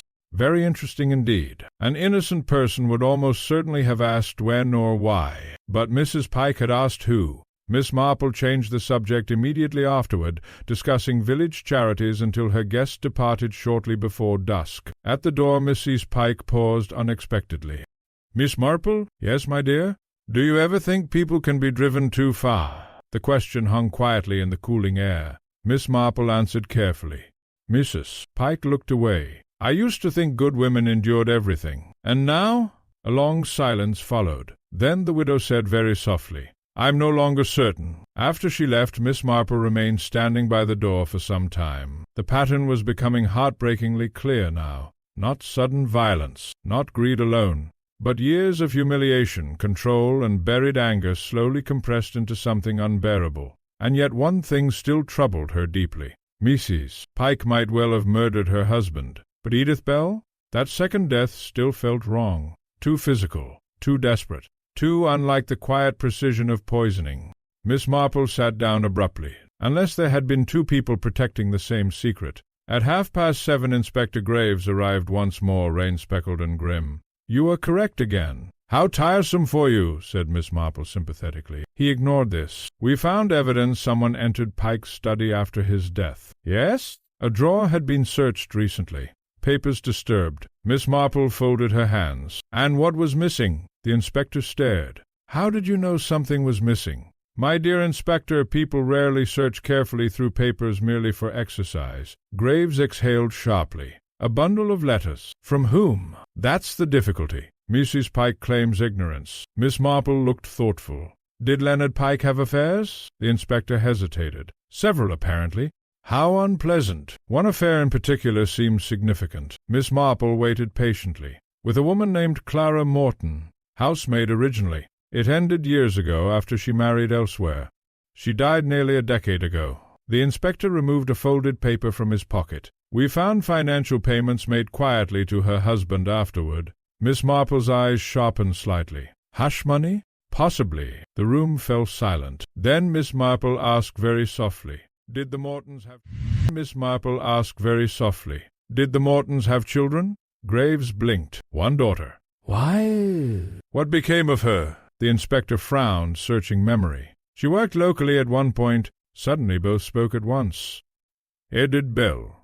Silence crashed into the room. Inspector Graves stared at her. Good Lord! Miss Marple sat very still. Now at last the second murder made dreadful sense. Edith Bell had not merely seen something. She had known something already. Something connected to Leonard Pike. Something dangerous enough to survive for years. The inspector rose abruptly. If Pike was Edith Bell's father, then Leonard Pike may have spent years paying quietly to avoid scandal, Miss Marple finished. And Edith might have discovered documents proving it. Graves paced toward the fireplace, which means someone feared those papers emerging after Pike's death. Miss Marple nodded slowly, and Edith herself may have realized it. The inspector stopped. You think she confronted someone? Perhaps unintentionally. Outside rain lashed suddenly against the windows. The room seemed smaller now, tighter with possibility. Then Miss Marple spoke the thought she had been resisting. What if Edith Bell was not killed to protect Leonard Pike? Graves turned sharply. What else? Miss Marple's voice became very quiet. What if she was killed to protect Mrs. Pike? Inspector Graves did not speak for several moments after Miss Marple's suggestion. Rain hammered steadily against the cottage windows while the firelight flickered across his troubled face. At first glance, he said slowly, that sounds absurd. Yes, said Miss Marple. Most truths do initially. The inspector resumed pacing. You think Mrs. Pike discovered her husband fathered Edith Bell? My dear inspector, I suspect she discovered it years ago. And remained silent? Miss Marple gave him a mild look. Wives remain silent about astonishing things. Graves frowned deeply. But why would Edith's existence matter now? Because Leonard Pike was dead. The inspector stopped. Miss Marple continued quietly. A living man controls secrets. A dead man loses control of papers, letters, evidence. She folded her hands. Suppose Edith Bell realized after Pike's death that proof existed somewhere inside that study, and she searched for it, or threatened. Graves considered. That would certainly alarm Mrs. Pike. Yes, but poisoning Leonard Pike still seems... Elaborate. Miss Marple looked thoughtfully into the fire. Not elaborate. Personal. The inspector waited. Poison administered through tea possesses intimacy, domestic familiarity. It belongs to someone inside ordinary routine. He said nothing. After a moment, Miss Marple added gently, Men imagine murder comes from hatred. Women often arrive there through exhaustion. A silence followed. Then Graves asked quietly, You really believe Mrs. Pike killed her husband? Miss Marple's knitting rested motionless in her lap. I believe she endured him for 30 years. The inspector left shortly afterward, carrying with him an expression Miss Marple had seen before on policemen approaching unpleasant truths, not triumph, weariness. The following morning dawned cold and bright after the storm. Rose Hill seemed scrubbed clean by rain, though tension still lingered beneath every polite greeting. Miss Marple spent the morning in her garden clipping dead roses while considering the final loose threads. Because there were still loose threads, the switched teacups, the missing letters, Edith Bell's terror, and perhaps most importantly of all the emotional contradictions surrounding the second murder. Mrs. Pike could poison quietly. That Miss Marple understood perfectly. But Edith Bell had died violently near the quarry path after what appeared to be a struggle. Could Mrs. Pike truly have done that too? Miss Marple doubted it, which meant someone else had become involved afterward, someone protecting her. Near 11 o'clock, Gerald Foster appeared at the cottage gate. He looked worse than ever, pale, sleepless, and visibly strained. Miss Marple, may I speak with you? Of course. Inside, he refused tea immediately. I know the police are changing their minds about Cecily. Miss Marple watched him carefully. They think Mrs. Pike may be involved now. How observant villagers are! Gerald gave a restless movement. She suffered, you know... Mrs. Pike? His voice sharpened unexpectedly. People act as though Leonard Pike was respectable simply because he wore proper suits and sat on committees. Strong feeling again. Miss Marple said softly, You disliked him very much. He humiliated people. Gerald stared toward the window. For a moment genuine anger broke through his composure. Men like Pike destroy lives quietly, and everyone excuses them because they remain polite. Miss Marple looked at him thoughtfully. My dear boy, you seem remarkably protective of Mrs. Pike. Gerald froze. Then he laughed too quickly. "She's harmless." "Yes," said Miss Marple. "That is exactly what everyone believes." Silence stretched between them. Then Gerald asked abruptly, "If someone suffered enough, would you condemn them for striking back?" Miss Marple answered carefully, "I think suffering explains many things, but it does not erase consequences." He lowered his head briefly. "You're kinder than the police." "No," said Miss Marple softly, "only older." After he departed, Miss Marple remained very still. Now she was nearly certain, not only about Mrs. Pike, about Gerald Foster too. The poor boy was frightened, not for himself primarily, for someone else. That afternoon Inspector Graves returned with new information. "We traced the missing letters." "Yes?" "One of the constables discovered burned paper fragments in the Pike kitchen grate." "How unfortunate." Graves sat heavily. "Partially destroyed correspondence. Enough survived to identify Leonard Pike's handwriting." Miss Marple nodded slowly. "And?" "There were references to regular payments made for Edith Bell's upbringing." The inspector rubbed his forehead. "Mrs. Pike knew everything. She endured her husband's affair, supported the illegitimate child secretly, and continued living beside him for years." Miss Marple said quietly many women of her generation believed endurance itself was virtue. Graves looked grim. One letter included a line I can't stop thinking about. "What line?" The inspector unfolded a notebook. "You ought to remember that scandal ruins women, not men." Miss Marple closed her eyes briefly. That sounded exactly like Leonard Pike. Graves continued. "There's more. Edith Bell apparently confronted Mrs. Pike 2 nights before her death." Miss Marple looked up sharply. "About the letters?" "We think so." "How do you know?" "A shopkeeper overheard part of the argument near the lane." Graves' expression darkened. Edith shouted, "I'm tired of secrets ruining people." The room fell silent. Miss Marple thought suddenly of Edith Bell, frightened, angry, perhaps newly aware of her true parentage and the years of concealment surrounding it. A servant girl all her life, while Leonard Pike sat comfortably at village teas pretending respectability. "Yes," she murmured softly, "that might indeed provoke someone." The inspector leaned forward. "You still think Mrs. Pike killed Leonard? And Edith?" Miss Marple hesitated. "No." Graves stared. "You're certain?" "Quite." "Why?" Miss Marple folded her hands carefully. "Because Edith Bell's death was emotional." She looked directly at him. "Mistress Pike kills through silence, not violence." The inspector considered this uneasily. "Then who?" Miss Marple rose slowly and crossed toward the window. Outside, late sunlight touched the quiet village green where ordinary life persisted stubbornly despite scandal and death. Then she said softly, "Someone who loved her." That evening, while dusk settled over Rosehill, Miss Marple paid one final unexpected visit not to Mrs. Pike, but to Cecily Harrow. She found her standing alone in the neglected garden among dead roses and fallen leaves. "You've come with news?" Cecily studied her carefully. "You know who did it." Miss Marple gave a small sigh. "I believe I do." "And the police?" "They are approaching it slowly." Cecily laughed bitterly. "Slowly?" "They nearly hanged me first." Miss Marple touched one fading rose gently. "My dear, villages require villains." "You were convenient." Cecily looked away. "I've been convenient all my life." There was silence. Then Miss Marple asked unexpectedly, "Did Gerald Foster love you?" Cecily blinked. "What?" "He does, you know." A faint shadow crossed her face. "Poor Gerald. He mistakes pity for love." "Does he?" Cecily turned sharply. "What are you implying?" Miss Marple looked at her quietly. "I think Gerald Foster may not love you at all." The younger woman stared. Then, slowly understanding began dawning across her face. "Oh," she whispered.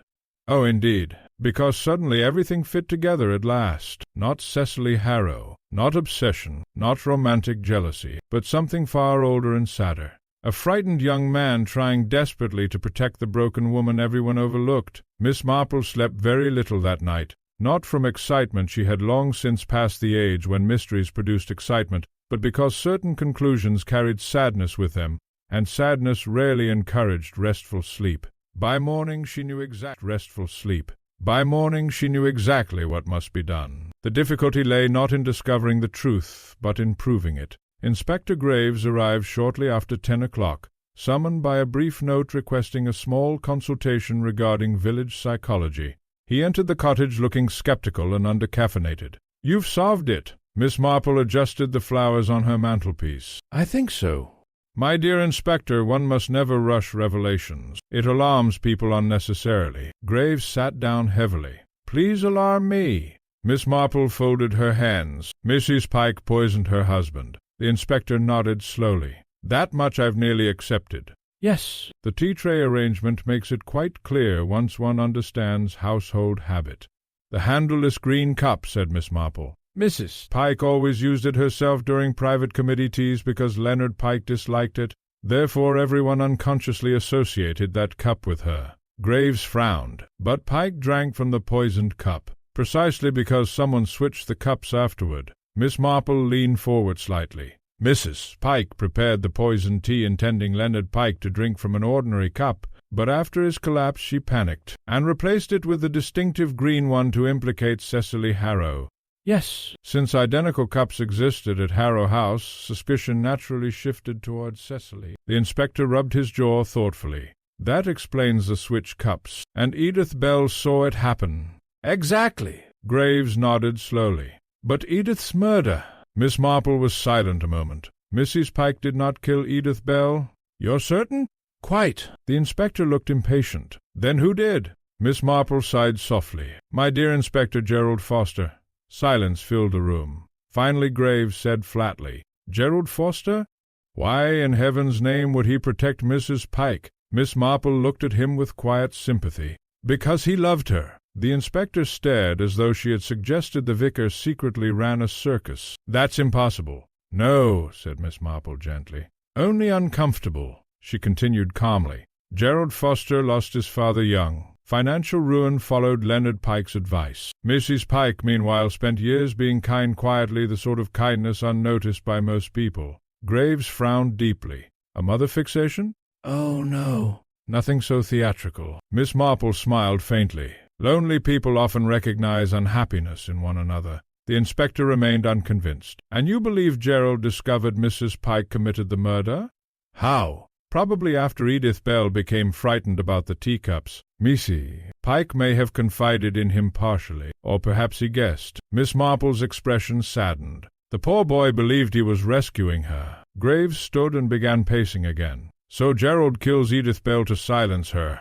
A second murder committed impulsively while protecting Mrs. Pike." "Exactly. Entirely different in temperament from the poisoning." The inspector stopped abruptly. "Can you prove any of this?" Miss Marple looked toward the window. "That is where village psychology becomes useful." An hour later, invitations began quietly circulating through Rosehill. Miss Marple requested the presence of several individuals at her cottage that evening for what she termed a small clarification regarding unfortunate misunderstandings. By 7 o'clock the parlour contained Inspector Graves, Dr. Haydock, Colonel Avery, Cecily Harrow, Mrs. Pike, and Gerald Foster.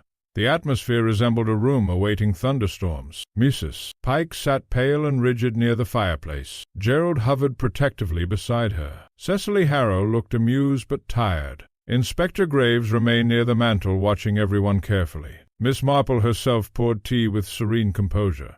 "One always thinks more clearly with tea," she remarked. Nobody replied. At last she settled into her chair. "My dear friends, villages are rather dangerous places because people observe one another constantly while understanding very little." Avery shifted impatiently. "Must we have riddles?" "Yes," said Miss Marple mildly. "Truth often arrives disguised as one." She turned toward Mrs. Pike. "When Leonard Pike died, everyone immediately suspected Cecily Harrow because the evidence appeared obvious." Cecily gave a cold smile. "How flattering! But the evidence was too obvious," Miss Marple continued. "Particularly the green teacup without the handle." Mrs. Pike's hands tightened invisibly. Miss Marple went on gently. "That cup belonged originally to the Harrow china set, but Mrs. Pike herself had used the matching cup for years in her own household." Inspector Graves spoke quietly. "Edith Bell saw someone change the cups afterward." Silence settled heavily. Miss Marple nodded. "Yeah." "Mrs. Pike switched the cups after Leonard collapsed because panic overcame her." Mrs. Pike closed her eyes. Gerald stepped forward sharply. "This is absurd." "No," said Miss Marple softly. "Only tragic." She turned kindly toward the widow. "My dear Mrs. Pike, you endured humiliation for years. Leonard Pike controlled everyone around him through fear, criticism, and secrets. Eventually you could bear no more. Tears appeared suddenly in Mrs. Pike's eyes. "He ruined people," she whispered. No one moved. Miss Marple's voice remained very gentle. The widow's composure broke at last. "You don't understand what it was like." Her words came shakily now. "The affairs, the lies, the endless corrections." She twisted her hands together helplessly. "And Edith?" A terrible silence followed. "She was his child," Mrs. Pike whispered, "and he expected me to help hide it, to pay quietly, to pretend nothing mattered." Gerald moved toward her instantly. "He drove her to it," he said fiercely. Inspector Graves looked sharply at him. "And Edith Bell?" The young man froze. Miss Marple watched him sadly. "Edith discovered the letters after Leonard's death, didn't she?" Gerald's face drained of color. "She threatened to expose everything." "No," said Miss Marple softly. "I think she threatened to expose Leonard Pike." Gerald looked down. "She cornered Mrs. Pike near the quarry path," Miss Marple continued quietly. "She was angry, and Mrs. Pike became frightened." The room held its breath. Then Mrs. Pike became frightened. The room held its breath. Then Gerald spoke in a broken voice. She wouldn't stop. No one interrupted. She kept saying everyone would know. That Mrs. Pike was pathetic for protecting him all those years. His hands trembled visibly now. She made her cry. Mrs. Pike gave a small, horrified sound. Gerald shut his eyes briefly. "I only meant to frighten her." Inspector Graves' voice became very calm. "But you struck her." "Yeah." The word barely emerged. Silence flooded the room. Outside, rain began again softly against the windows. At last Mrs. Pike whispered, "Oh, Gerald." He turned toward her desperately. "I couldn't let them destroy you too." The tragedy of it settled over the room then, not monstrous evil, but damaged people colliding through fear, shame, loneliness, and long-buried pain. Miss Marple looked quietly into the fire. Human beings, she reflected, so often mistook endurance for virtue until suffering finally curdled into destruction. Rain continued through the night, falling softly over Rosehill like a curtain drawing closed upon a performance nobody wished to remember clearly. By morning the village had already begun its slow transformation of tragedy into memory. Not forgiveness. Villages rarely forgave completely, but adjustment. Human beings possessed a remarkable ability to continue living beside dreadful knowledge so long as tea arrived punctually and shops opened on time. Gerald Foster was taken quietly to Medchester shortly after dawn. There had been no dramatic resistance. Indeed, he seemed almost relieved once confession finally freed him from the burden of fear. Mrs. Pike, however, collapsed entirely. Dr. Haydock insisted upon complete rest and refused all visitors except Miss Marple. "She's near exhaustion," he said gravely that afternoon. "Years of strain, and then this." Miss Marple nodded sadly. "Yes, she still insists Leonard Pike's death was accidental." "That is understandable." The doctor frowned. "Understandable?" "My dear doctor, some women protect husbands even after hating them. Habit becomes stronger than truth sometimes." Haydock sighed heavily. "You pity her." "And Gerald?" Miss Marple looked out toward the wet garden where late roses drooped beneath rainwater. "Oh, yes," she said softly. "Him too." The doctor gave an impatient movement. "But he killed Edith Bell." "Yes, and Mrs. Pike poisoned her husband." "Then why pity either of them?" Miss Marple folded her hands quietly. "Because people are rarely born ready for murder, doctor. They arrive there gradually through loneliness, humiliation, fear, and desperation." She paused. "That is what makes such things terrible." Outside, Rosehill continued its uneasy return to normality. At the post office, conversation resumed cautiously around weather and ration books before drifting inevitably back towards scandal. Mrs. Ellison declared Gerald Foster had always possessed weak moral character, despite having praised him consistently for years. Avery now insisted he had doubted the case against Cecily Harrow from the beginning. Miss Lavinia Trent whispered darkly that Mrs. Pike had hidden depth. Miss Marple found this last remark particularly irritating. People always sounded faintly disappointed when quiet women revealed intelligence or passion. 3 days later, Cecily Harrow visited the cottage. She arrived without ceremony, dressed in dark green and carrying a small parcel wrapped neatly in brown paper. "I'm leaving Rosehill tomorrow," she announced. Miss Marple looked unsurprised. "Yes, I thought perhaps you might." Cecily sat near the fire. "They'll never quite forgive me, you know. My dear, villages require someone to remember dramatically." A faint smile touched Cecily's mouth. "You really do understand people." "Oh, no," said Miss Marple modestly, "merely patterns." The younger woman glanced around the cozy parlor. "I used to think you sentimental." "And now?" "I think you see human beings too clearly to be sentimental." Miss Marple laughed softly. "That is probably true." Cecily placed the parcel gently upon the table. "I wanted you to have this." Inside lay a porcelain teacup painted with violets, without a handle. Miss Marple looked up in surprise. "The last one from the set," Cecily said quietly. "It seems appropriate somehow." Miss Marple touched the fragile china carefully. "How extraordinary objects become after violence," she murmured. There was silence. Then Cecily asked unexpectedly, "Do you believe Mrs. Pike loved Gerald Foster?" Miss Marple considered before answering. "No." Cecily looked relieved and saddened simultaneously. "But she needed him," Miss Marple continued gently. "And lonely young men often mistake being needed for love." Cecily stared into the fire.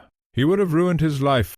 Another silence followed. Then Cecily said quietly, "Leonard Pike nearly ruined mine once." Miss Marple looked up. At last, the final truth. Cecily smiled faintly without humor. "When I was 23, he offered to help with father's debts." Her voice hardened. "The price was marriage." Miss Marple's eyes sharpened softly. "And when you refused, he spread stories instead." Outside, rain tapped steadily against the windows. "My dear," said Miss Marple softly, "I am very sorry."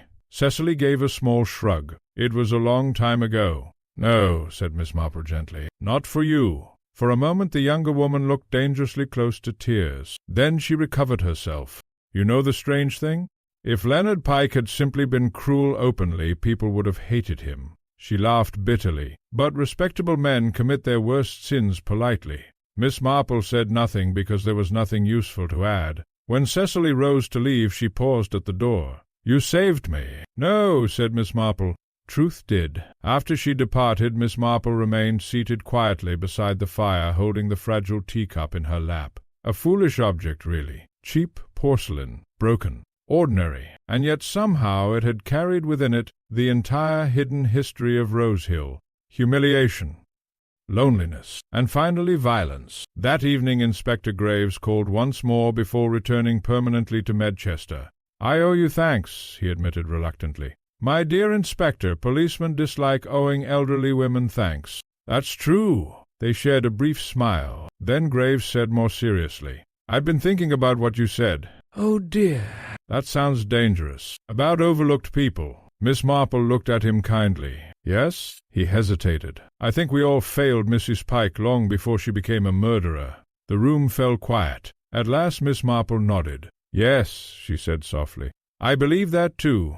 After the inspector left, evening settled peacefully over the village. The church bells sounded faintly through damp autumn air. Somewhere nearby Florence hummed while washing dishes. Ordinary life resumed. It always did. Miss Marple sat beside the fire with the handleless teacup resting near her knitting basket. Then, after a long while, she sighed gently and returned to her knitting. Because even after murder, scandal, grief, and revelation, stockings still required mending. And villages like human hearts continued untidily onward. By late October, Rose Hill had regained the appearance of peace so completely that strangers passing through might never have guessed two people had died there only weeks before. The hedges burned golden russet beneath pale skies. Smoke curled from cottage chimneys in the evenings. The women of the parish argued once more about flower arrangements and winter coal deliveries with reassuring seriousness. Only occasionally did silence fall too suddenly when certain names arose. Miss Marple understood that villages healed imperfectly. They did not forget tragedy, they absorbed it quietly into daily life, until it became another layer beneath the ordinary. On a cool Thursday afternoon she sat in her garden wrapped in a shawl, shelling peas into a bowl while sunlight drifted weakly across the lawn. Dr. Haydock appeared at the gate carrying a paper parcel. "Contraband," he announced. Miss Marple smiled. "Marmalade?" "From my sister in Devon." "How criminal of you!" He settled into the chair opposite her with visible relief. "I've just come from Medchester." Miss Marple glanced up mildly. "And how is Mrs. Pike?" The doctor removed his gloves slowly. "Freiler. She's leaving Rose Hill." Miss Marple's hands paused among the peas. "Where will she go?" "A small seaside boarding-house near Eastbourne, apparently. Quiet place." Miss Marple nodded softly.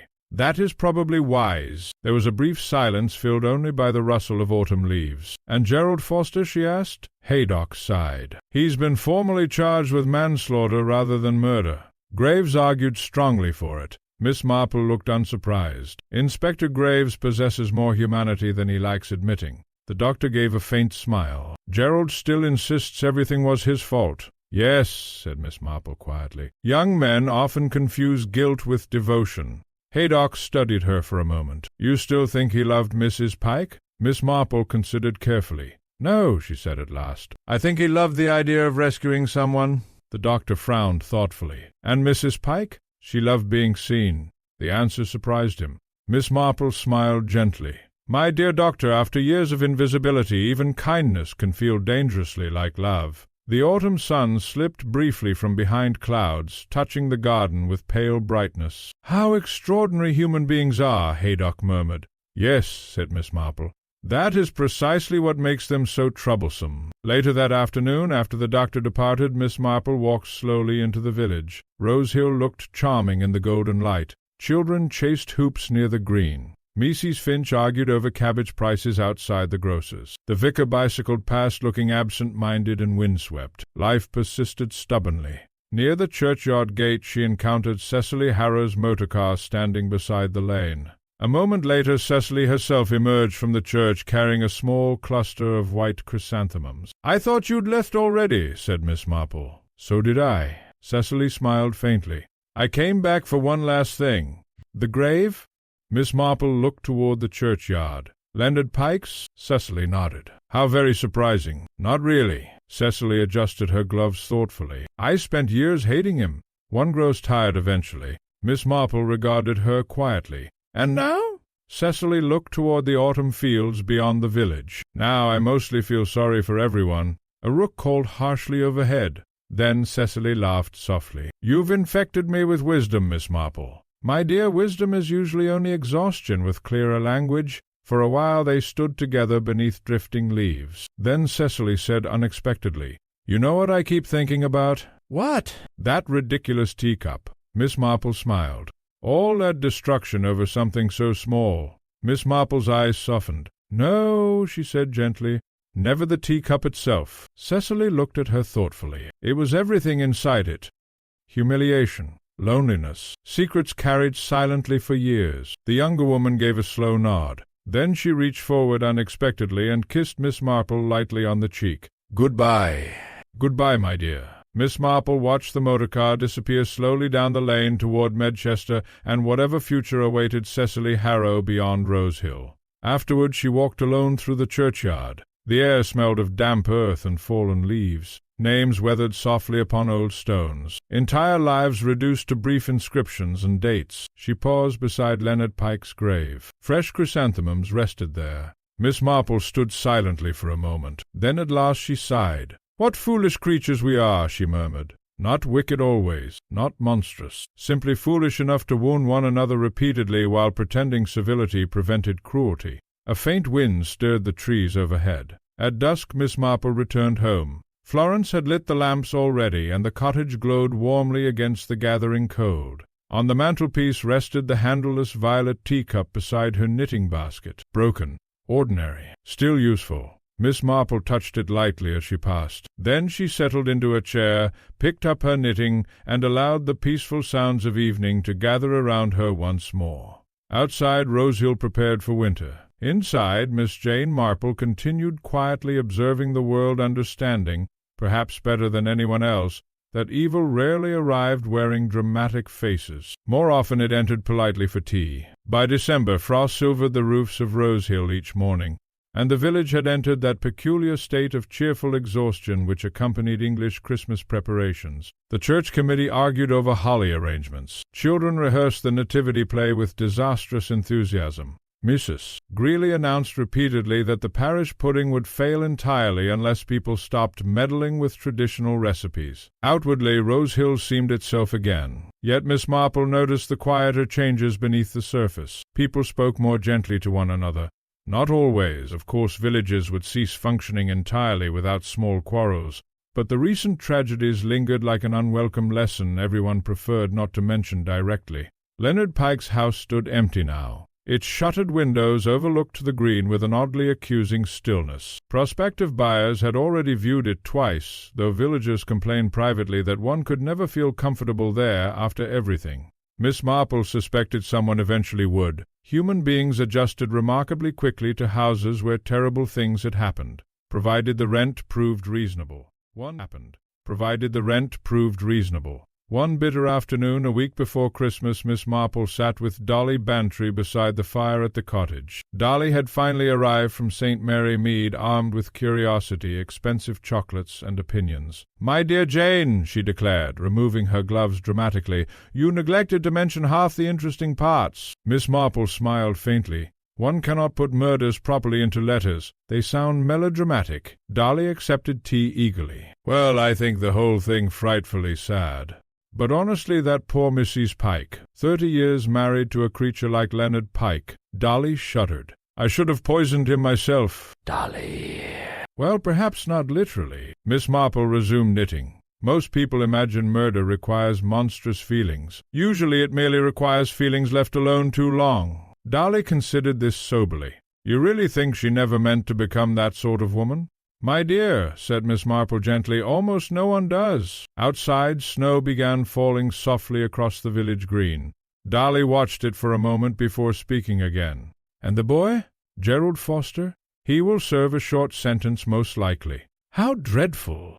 Dolly stirred her tea thoughtfully. "You know what troubles me most? Everyone in Rosehill seems determined to remember Leonard Pike as respectable despite everything." Miss Marple looked unsurprised. "People are more comfortable with respectable sins than obvious unhappiness." Dolly snorted. "That's very true."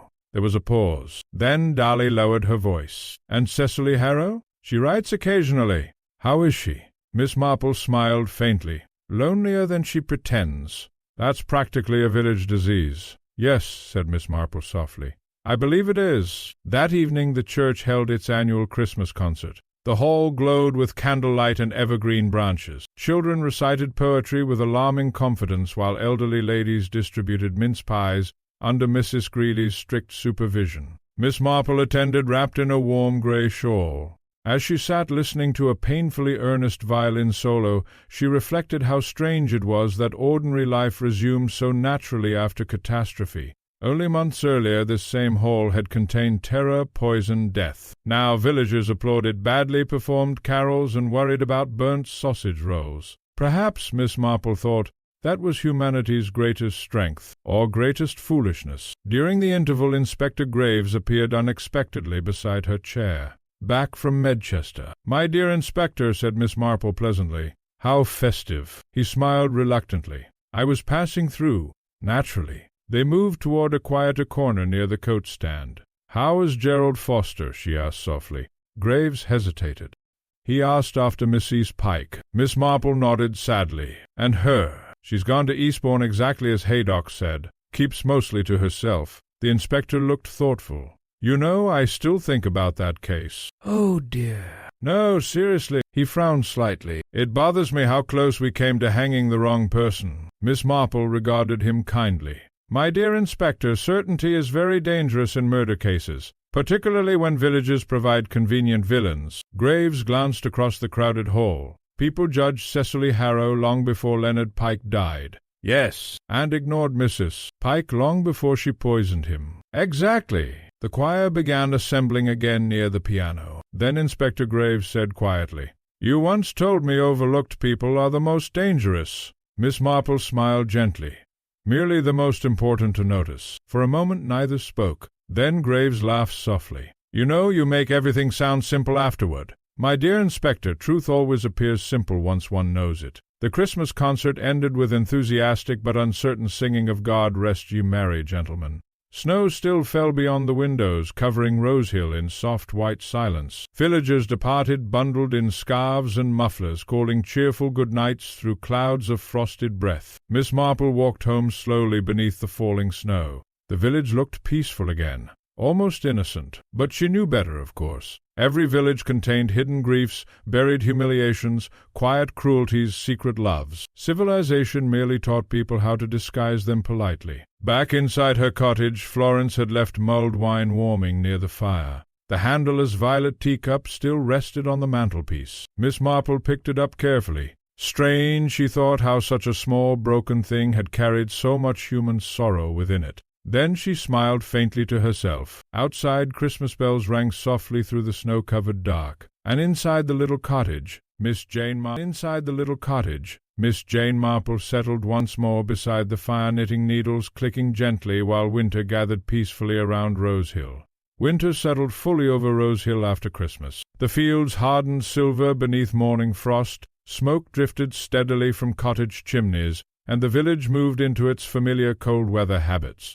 Early darkness, long conversations beside fires, and endless discussion regarding dampness, influenza, and the price of coal. By January, the murders had already begun transforming into a story. Not truth, villages seldom preserve truth accurately, but story. Miss Marple heard versions constantly. At the butcher's, Leonard Pike became either a tyrant or a saint, depending upon who spoke. At the Blue Boar, Gerald Foster was alternately described as tragic, weak, romantic, or wicked. Mrs. Pike herself had faded into something vaguer. That poor woman. People preferred simplification. Complexity made them uncomfortable. One sharp afternoon, Miss Marple received a letter bearing Eastbourne postmarks. The handwriting trembled slightly. "Dear Miss Marple, Dr. Haydock said perhaps writing to you would ease my mind. I do not know whether anything can ease it now, but I find myself wishing to speak honestly to someone for once." Miss Marple adjusted her spectacles and continued reading slowly beside the fire.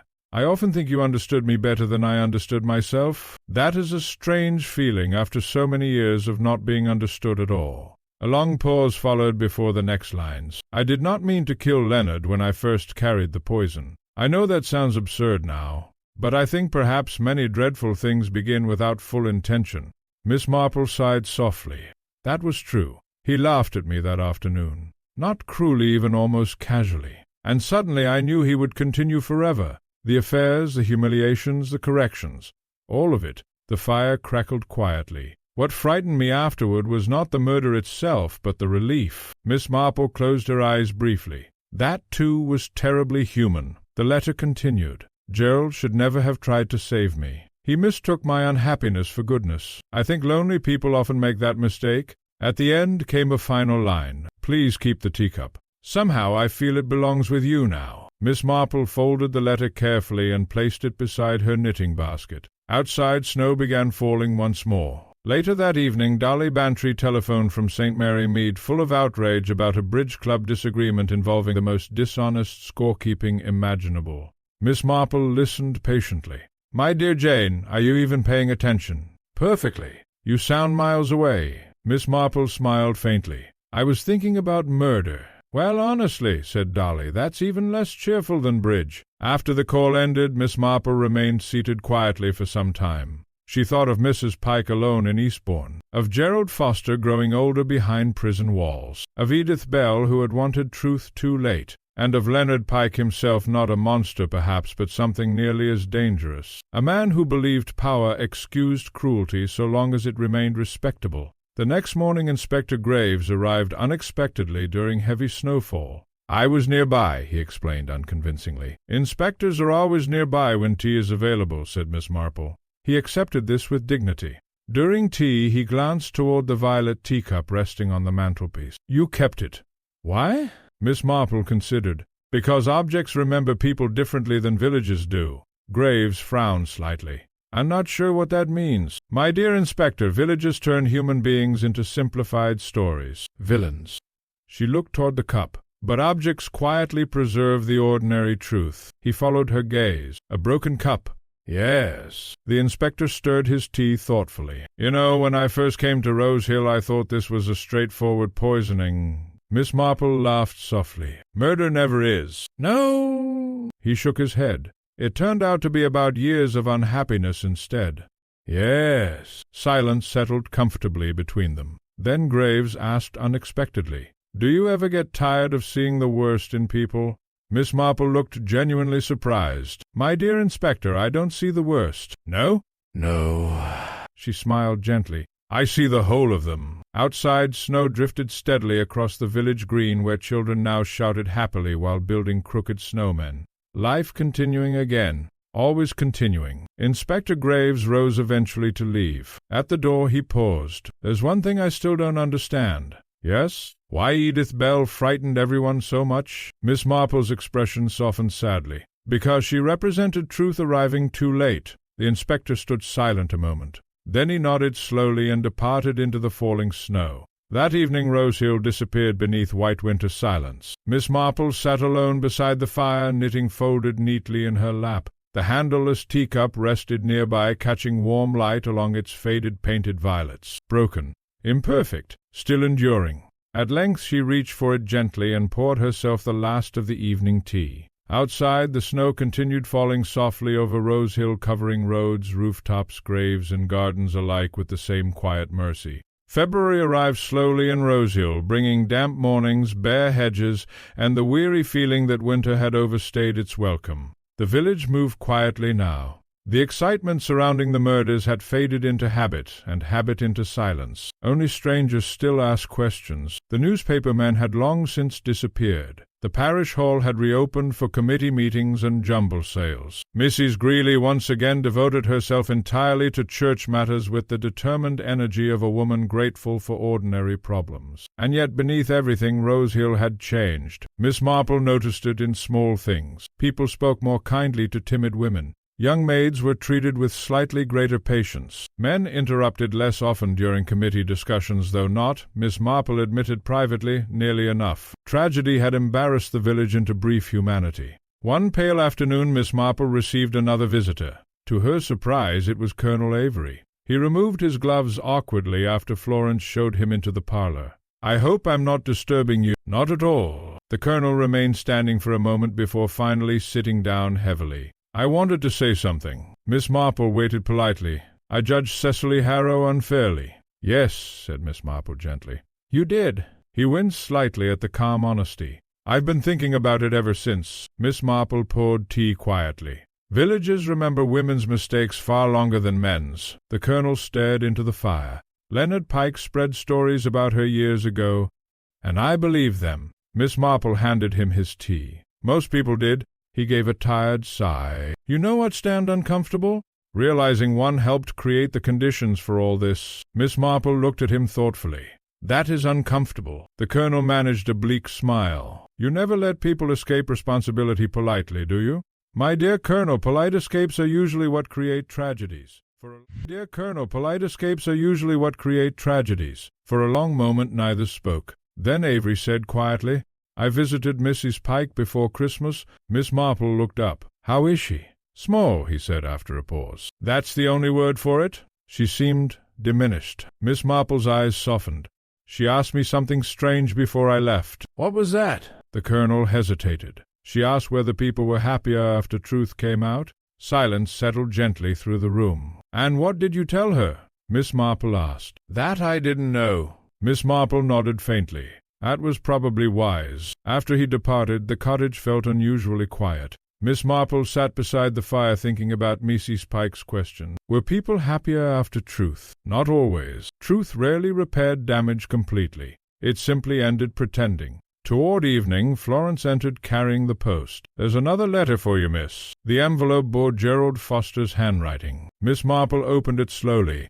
"Dear Miss Marple, the prison chaplain says writing honestly may help me understand things better. I am not certain I deserve understanding, but perhaps I owe truth to someone at last." She continued reading carefully. "I loved Mrs. Pike because she looked at people gently. That sounds childish written down, but it mattered to me. Most people in Rosehill judged constantly. She never did."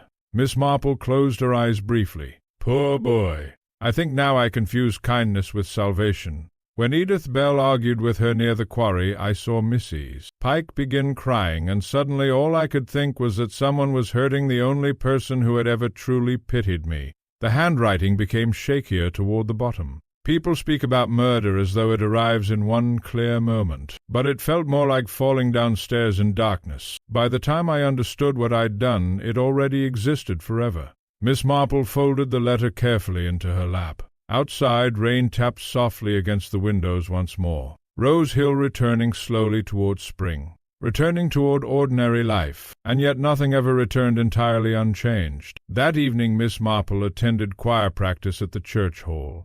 The sopranos sang flatly. Mrs. Finch argued over hymn selections. The vicar lost his spectacles twice. Everything felt comfortingly absurd. As she sat listening to the choir stumble bravely through Abide With Me, Miss Marple looked around the hall thoughtfully. Here, months earlier, Leonard Pike had died among teacups and gossip and ordinary village chatter, and now life had reclaimed the space entirely. That, perhaps, was civilization's strangest habit, its determination to continue. After practice, Mrs. Greeley approached her importantly. "We're considering replacing the parish tea service." Miss Marple blinked. "Really?"